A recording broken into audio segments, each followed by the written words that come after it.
Hello, how are you? My name is Godwin. Welcome back to Microeconomics. Today we shall be talking about the assets market. So why do we have to talk about the assets market? In the build up to studying the classes on ISLM model, I particularly like that classes being in chronological order so that students will understand why we are where we are. So you understand where we are coming from, why we are where we are, and where we are possibly going to. So three markets are being spoken about, and we talk about the general equilibrium, talking about the goods market, the money market, and the labor market. Now we've spoken about the labor market in our classes in the past, and we've as well spoken about the goods market. We've done quite a lot on the goods market. So we are left with talking about the asset market, because when we want to talk about the ISLM, we're talking about bringing these three markets together and talking about them. So that is why we have to study the asset markets then before going into what does ISLM really mean, and the things we need to understand on and on. Okay, the asset market is simply the market where real and financial assets are bought and sold. Okay, the asset market is where real and financial assets are bought and sold. So we have examples. First, what is an asset? I was spoken about the asset market. I've asked initially, what is an asset? An asset is something of value. Something of value. You have something that commands value to you. It's not a liability. It's not something you hold to somebody. Something is for you and it commands a price. It commands a value. So that is what an asset means. In the academic sense of it. But if you are to follow someone, a speaker like Robert Kiyosaki, who said asset is something that puts money into your pocket. So that means it is not everything that is of value that you own actually puts money into your pocket. You have some things, that are valuable, but to your own detriment, and I guess he was talking about you having a penthouse or maybe having a house on the highland, where the property taxes you'll be paying property taxes on that particular item of value, what we call the item of value, and those taxes may not be small amounts of money. And because we also talk about owning a private jet. A private jet is also an item of value. But what about the cost of maintaining the private jet? It needs to be in the air, almost all the time. If you have it on the ground, you are going to be incurring costs that are that are really that are huge. You'll be incurring costs that are huge, because it's meant, when you have airplanes, all of those stuff, they are meant to be in the air, they are not meant to be on the ground. So it is to your own detriment that you have your private jet on the ground.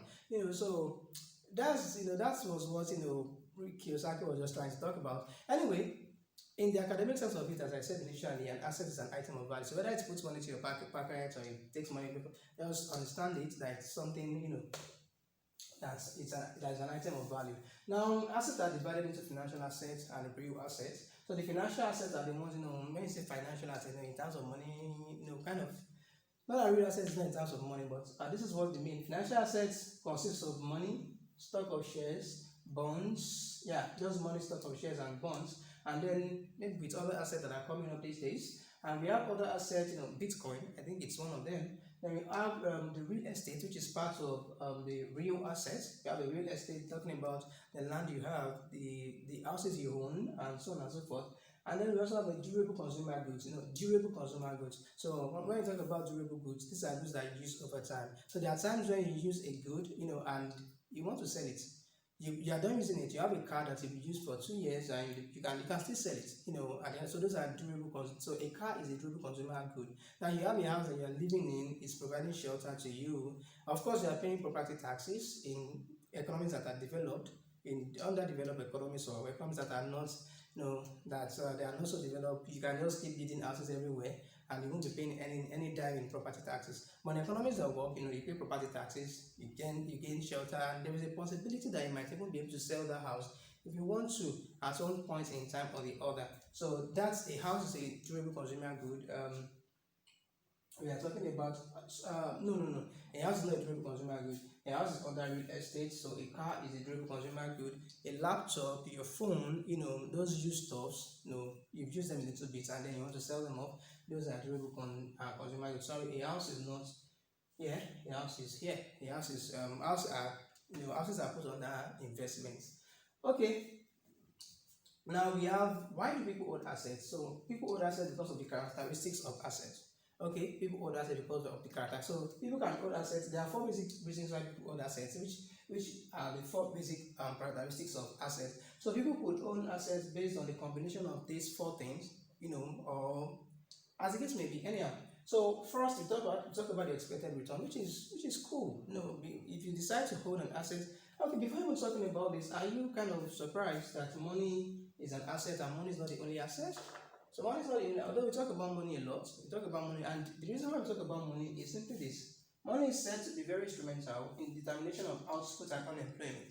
Money is said to be instrumental in the determination of output and unemployment. So in the ISLM framework, the asset market is reduced to the money market. So money is said to be, kind of, it plays this very, very significant role in determining what output is produced in the economy and how many people are employed. So when we get to the ISLM model, we do not talk about the assets market anymore. We'll be talking about the money market. To simplify things, and because of this, not that other things, not that bonds, shares do not constitute output and all of that, but money seems to come first. So we kind of study money market instead of the asset market. But this class is trying to let us understand that money is actually coming from somewhere. Money is actually coming from the asset market. So let's talk about it. Let's know what the asset market is all about, so that you won't think that money is the only asset, financial asset, in the academic sense of things. Okay, so we also understand the fact that there are other financial assets, in books and textbooks and as academia. So, and that is what I'm trying to. But when people start talking about money, it starts, and we have types of money. Money will be in different forms. Coins.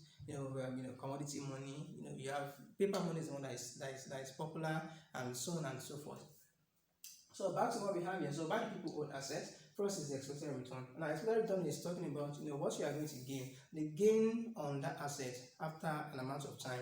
Okay, so if you have a bond, what is the gain on that bond? So if you think that the gain on that bond is reasonable enough for you to invest in it, so fine. Why don't you do that? So that's what expected. So you don't really say well, let's just leave it that way, the expected return. So that's just talking about the gain on the asset. So, and that determines if you're going to invest in it or not.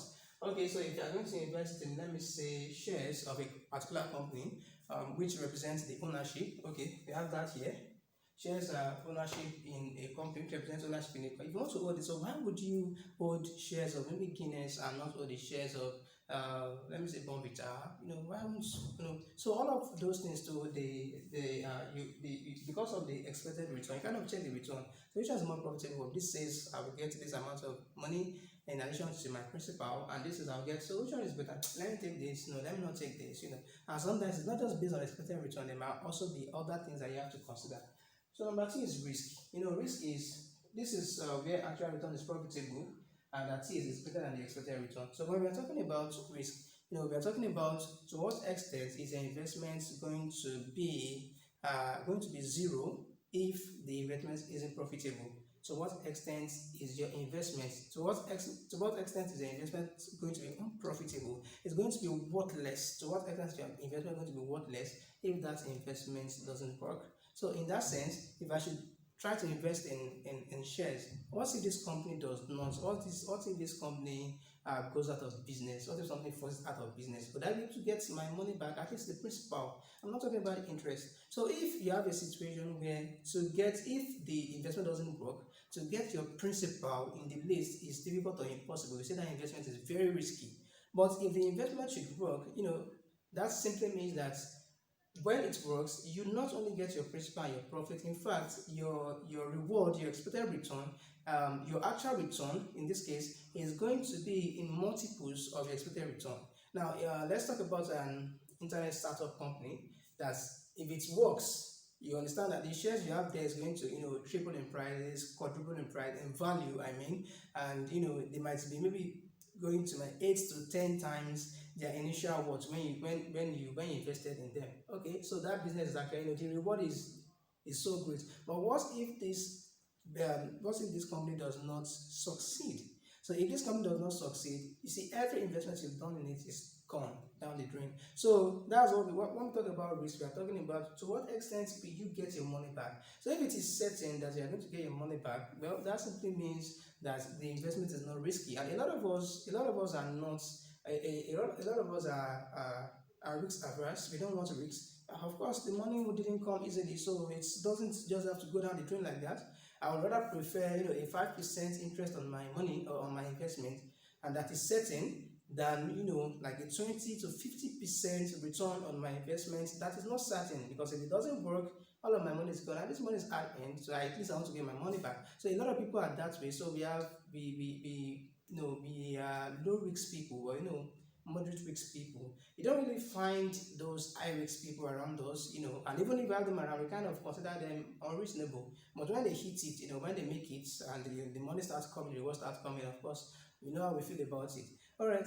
So at the end of the day, risk is also, in risk is related to the expected return. If an investment is risky, if an asset is risky to invest in, that simply means that the expected return, if it succeeds, is going to be very, very great.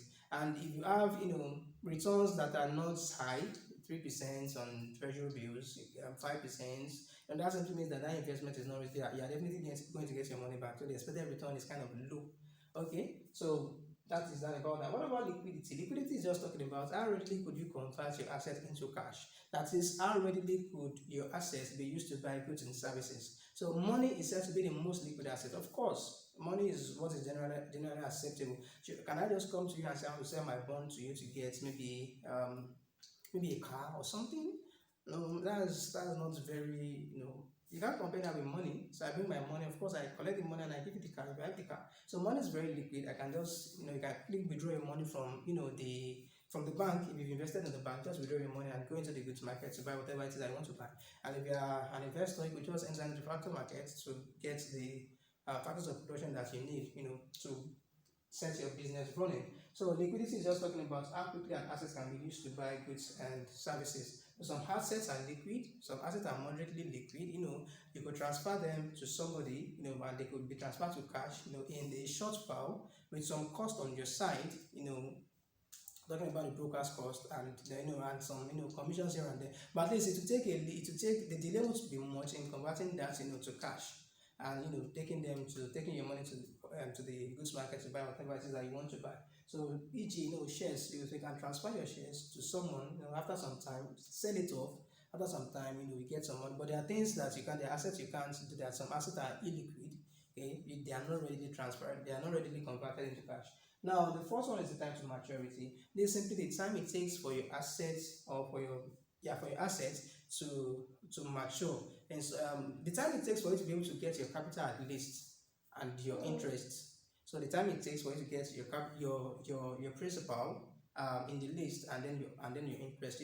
Sometimes we take our money somewhere. Let me talk about money now, because that one is very, very common. You save your money in one investment. The deal is after 1 year you get your money back and the return. So 1 year in that case is the maturity date.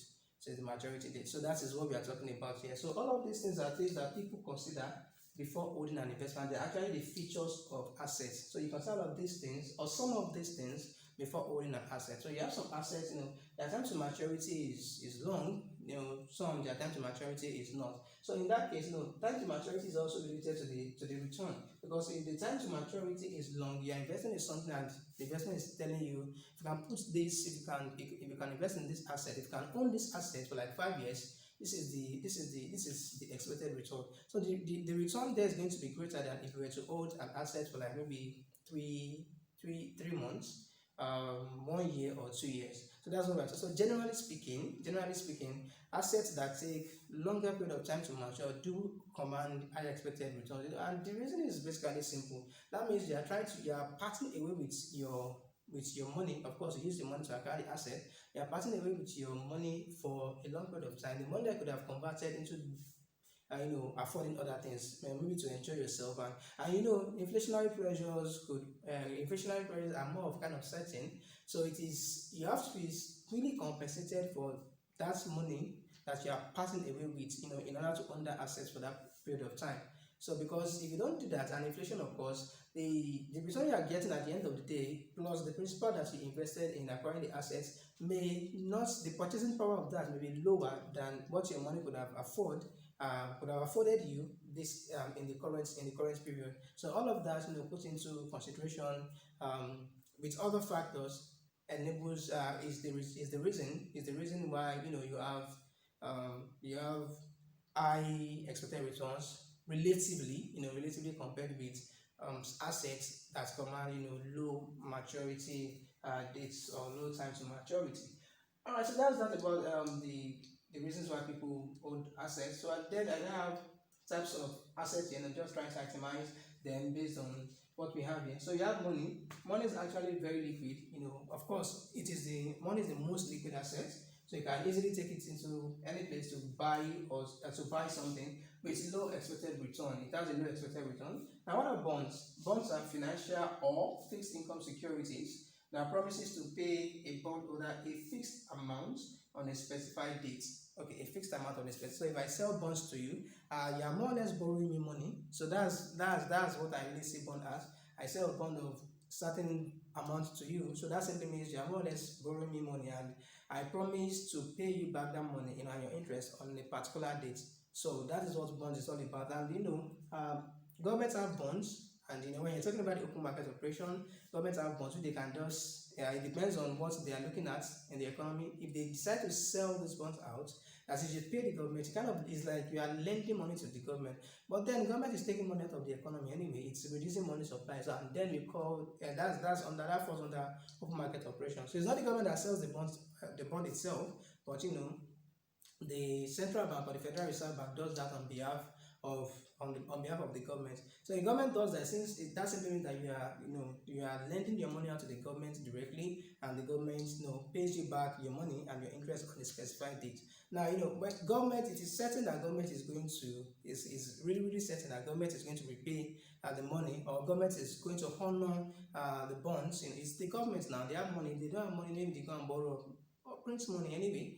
Just mint new currencies and pay your money. So it is kind of certain. So you kind of have, there are times where the expected returns on government bonds will be low, because it's certain you're going to get your money back. That's different from when you have corporate bonds, when you have bonds from companies, incorporated companies. So because you see those bonds, these firms may not honor those bonds, especially if the economy is very, very bad, or maybe a recessionary period. So you may not get your money back.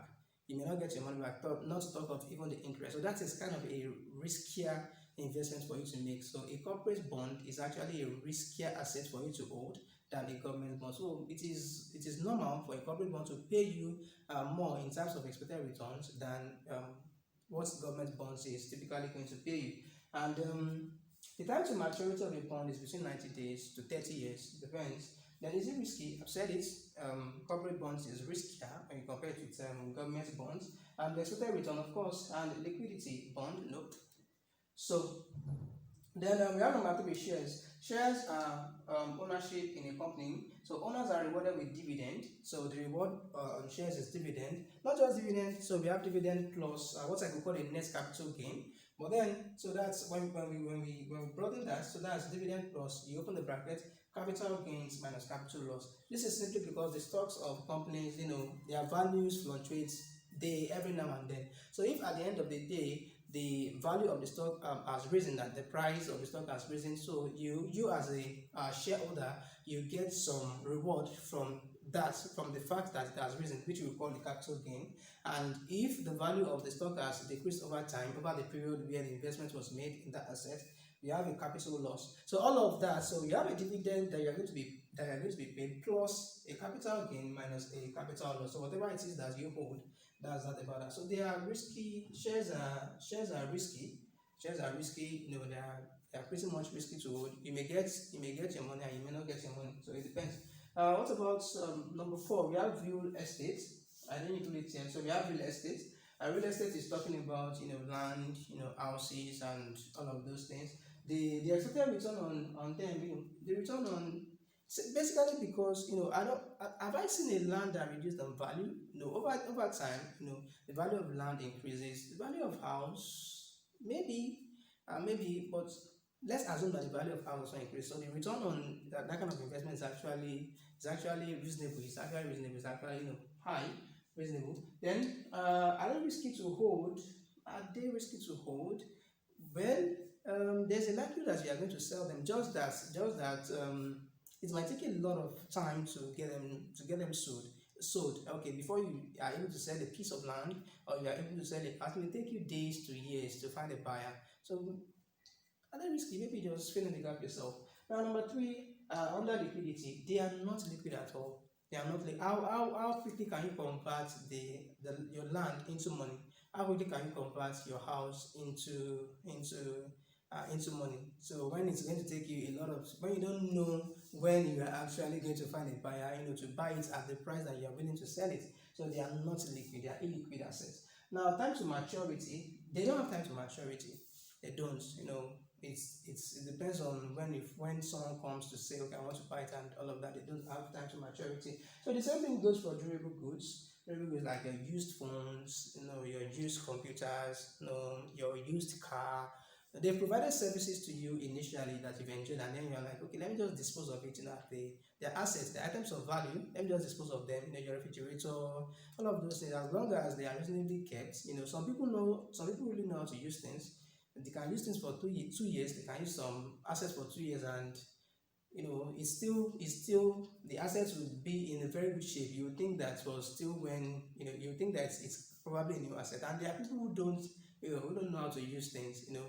When you get a BMW today, for example, and after a month you see the BMW, you will just vow in your mind never to buy a BMW again, thinking that BMW cars are bad, not knowing that it's the owner of this particular BMW that doesn't know how to use it, that doesn't know how to maintain it. Of course, you incur maintenance costs. This kind of assets depreciate over time, and and so on and so forth. So the return on them, the return on them is fine. They provide services to you, and you also have the opportunity to to sell them if you want to. Are they risky? Okay, durable goods. Can I say they are risky? Can I say they are durable goods? The stuff you have, can you say to sell them and all of that? Well, some of them liquid, they are not. They are not liquid. They are not liquid. You can't see that they are illiquid assets. So because it takes you time to find someone, and time to maturity, they do not have time to maturity. So it depends. There's nothing like I want to hold this thing for a year and I guess a certain return back. No, you don't know. You can't determine that. That's why we say they don't have time to maturity. It may take days, maybe in terms of weeks. In fact, maybe in terms of hours, and so on and so forth. So that's about the asset market. So next time we'll start talking about the ISLM model, because now we've spoken about the goods market. We have classes on the labor market, which you can just find out, and then we have a class now on the asset market. So if you bring the three together, talking about the ISLM model, including the FE, okay, you have the FE line as well. So I will start making references to some of these things in the classes that we've spoken about individually. It shouldn't be a big deal. Please try as much as possible to subscribe to this channel for more of our classes. Hit the like button. Comments if you have any questions. Leave your questions behind. Leave your questions behind, of course. Share with your friends and subscribe. We ask you to subscribe and turn on notifications for 2 reasons. One is that by the time new classes are released, you get notified immediately. YouTube notifies you immediately. So it's a matter of seconds. So if this is a class, if it's a class that you're interested in, of course, just click it open, watch it, or maybe save it for viewing it later. That's better than you not knowing that the classes have been made available. And the second reason is simply for you to help us. So when we talk about you subscribe, for you to help us simply because you are not paying for this class directly. I mean directly. You're not paying us from your pocket directly. Of course, you're using data, but you'd have used your data for other things as well. So YouTube pays us itself. YouTube does the payment, and we need a lot of people to get paid. We're not getting paid right now, okay, as this particular date, we're not getting paid at all. So we need you, to spread the gospel to many people, especially if you find the class enjoyable. Ask them to subscribe, so that we have a greater online presence, and we'll be encouraged to do more for you. Thank you very much for watching this video. See you next time.